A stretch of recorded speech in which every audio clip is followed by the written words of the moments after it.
I regret marrying someone as immature as Paul. Younger women like you are definitely better. It's embarrassing to be seen with an older woman like you. If only I could turn back time, I'd redo my life. These were the hurtful words my ex-husband, Paul, uttered a decade ago when we were still together. My name is Jennifer, age 48. At 33, I tied the knot with Paul, who was 5 years my junior. We met at the hospital where I work as a nurse, and he had just completed his medical internship.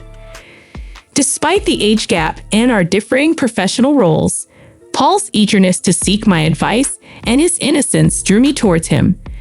Our daily conversations gradually evolved into a romantic relationship. Initially apprehensive about our age difference, I was reassured by Paul's nonchalance towards it. 2 years into our relationship, we exchanged vows. However, after 5 years of marriage, Paul began hurling hurtful remarks, expressing his regret at not marrying a younger woman. He openly flirted with young nurses at the hospital, which I chose to ignore until one day I discovered his infidelity with a former patient, a woman 10 years my junior, already carrying his child. His laughter as he justified his affair pierced me deeply. Unable to tolerate his betrayal, I agreed to a divorce and sought alimony. Naturally, this decision enraged Paul, who believed he should be rewarded for enduring our marriage. His father's indifference to his son's wrongdoing added insult to injury, with Paul adamantly refusing to pay. I reluctantly sought legal assistance. Enduring hurtful remarks during our marriage and facing his infidelity, I refused to back down silently. With the lawyer's guidance, I rightfully received the alimony I deserved. We parted ways, and I began living alone, terminating our shared apartment lease. Paul's departure to a new hospital came with more insults, leaving behind judgmental whispers that plagued me. The constant gossip eventually took a toll on my mental well-being, prompting my decision to leave the hospital. After a period of aimless drifting, realizing my love for both work and physical activity, I actively sought out a new professional environment. Fortunately, a small maternity clinic just 2 blocks away from my current residence was hiring nurses. Following the interview, I was immediately welcomed into the team. Despite the clinic's minimal staff of both doctors and nurses, the atmosphere felt warm and inviting, conducive to providing excellent care for patients. During one of the clinic's relatively calm days, a pregnant woman referred from another hospital arrived for her appointment. Upon hearing her name, which happened to be the same as Paul's affair partner, I couldn't help but wonder if it was just a coincidence. Confirming her husband's name as Paul, a doctor, it became undeniable that she was indeed my ex-husband's current spouse. Despite the unexpected encounter, I hesitated to reveal their connection to anyone else.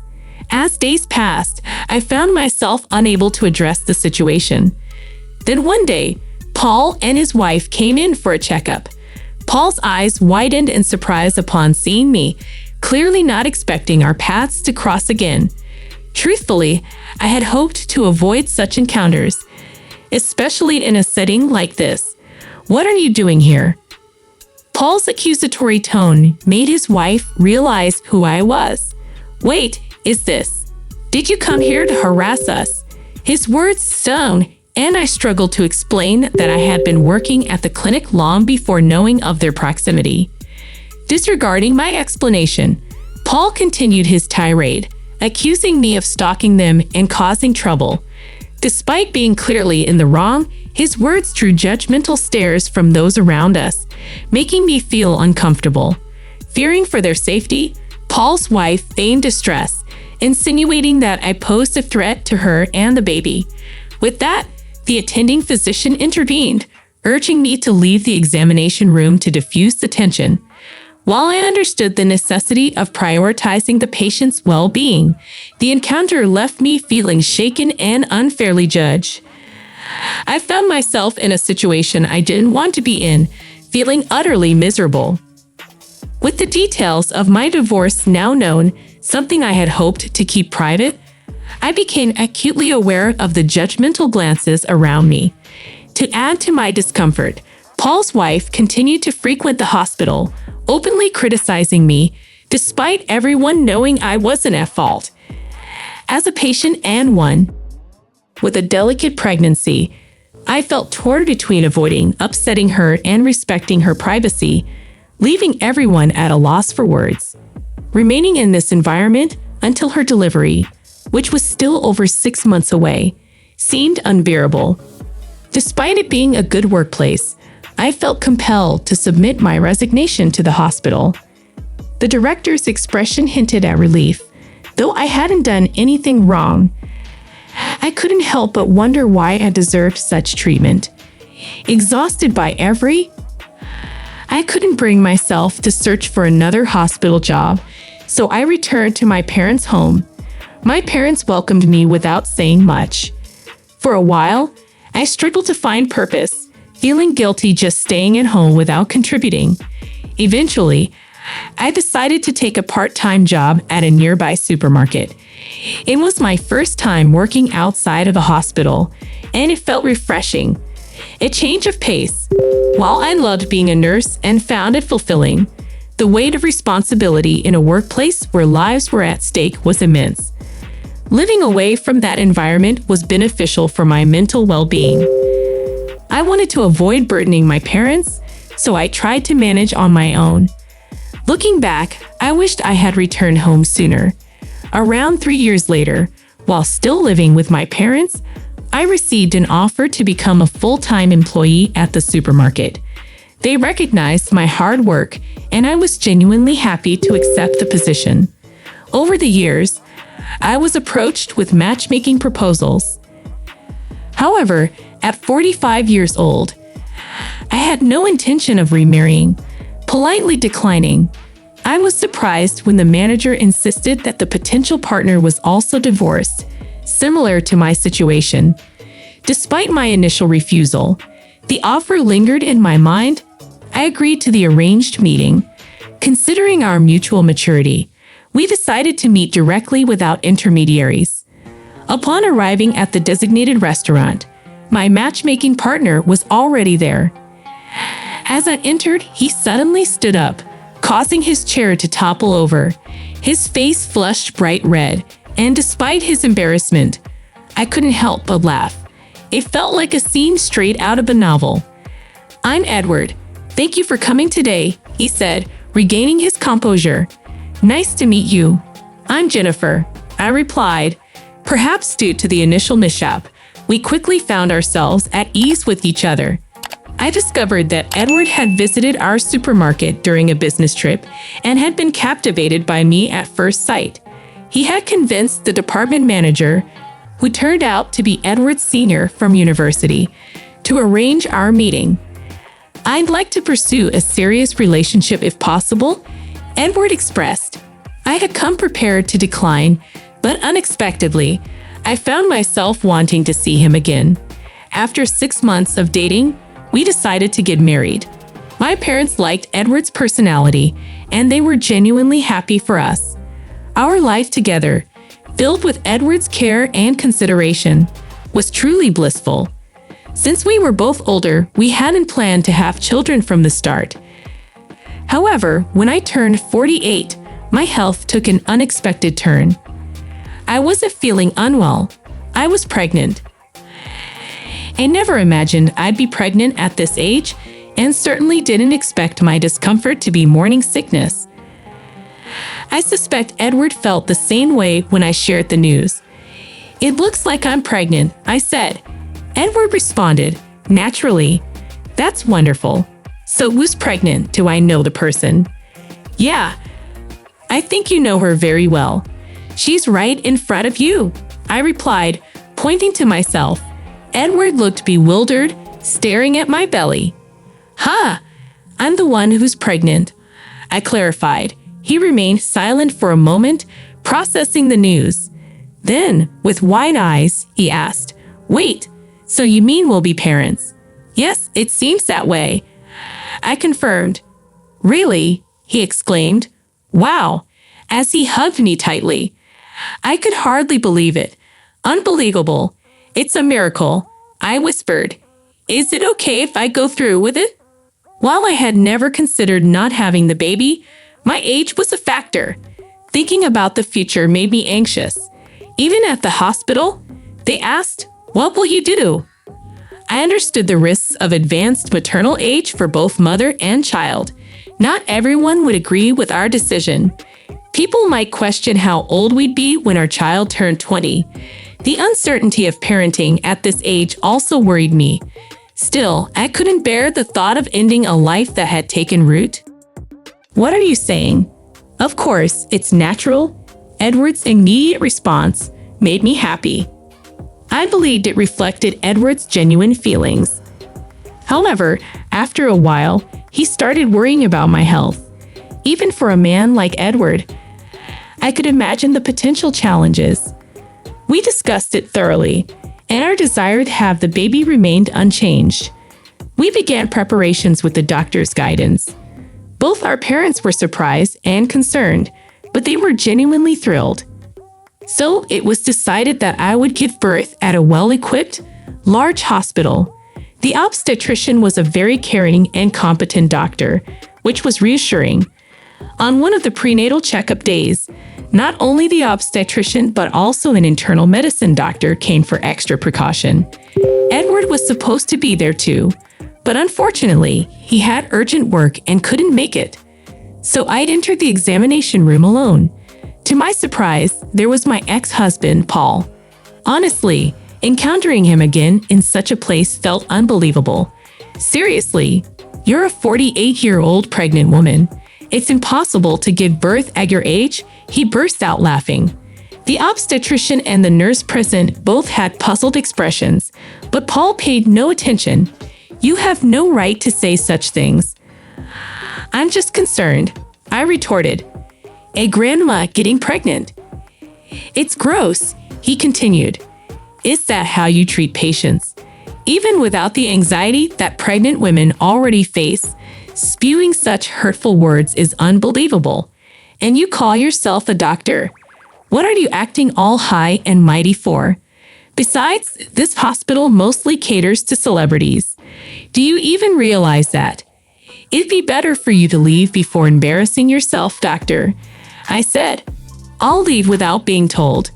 Giving birth in a hospital where doctors like you work? No way," Paul sneered, pointing towards the door. "This lady is the wife of the Taylor Group's significant donor's son's wife. To be precise, you might not know her since you're new here." The obstetrician intervened. But before he could say more, Mrs. Taylor intervened. "This can't be true." "But we're complete strangers." "Nevertheless, your recent remarks were way out of line," Mrs. Taylor said. "It's hard to believe a doctor would say such things," Edward added. The atmosphere was tense. Then Edward walked in, sensing the tension in the room. Observing my angry expression, Paul's pale face, and the overall atmosphere, he stopped mid-sentence. "What's wrong?" "I was told by this Dr. Paul that it's disgusting to give birth at 48, I explained. Hearing those words, Edward's expression changed instantly. Upon hearing his name, Paul stammered, denying the accusation. But Edward pressed on. "How can you insult a patient like that? What kind of hospital is this? I can't trust this hospital with my precious wife and unborn child," Edward continued. Just then, the nurse who had left earlier returned with the director, Mr. Taylor. "I heard there was some rudeness, Director," Edward said, his frustration evident. "I thought this was a reliable hospital because my father recommended it. But I didn't know they had a doctor like this. It seems I chose the wrong hospital." "I'm very sorry." "No, that's not true. This man is not our doctor," the director clarified, surprising us all. "I just fired him." "Huh, I just fired him?" the director reiterated. "I didn't know he was such a person. I just let him in because a friend asked me to. We don't need a doctor who spits out such insults. He will never appear in front of Mr. Taylor again," The director said firmly. "Hey, director, what are you saying?" Paul protested, but the director silenced him. "Shut up and be quiet.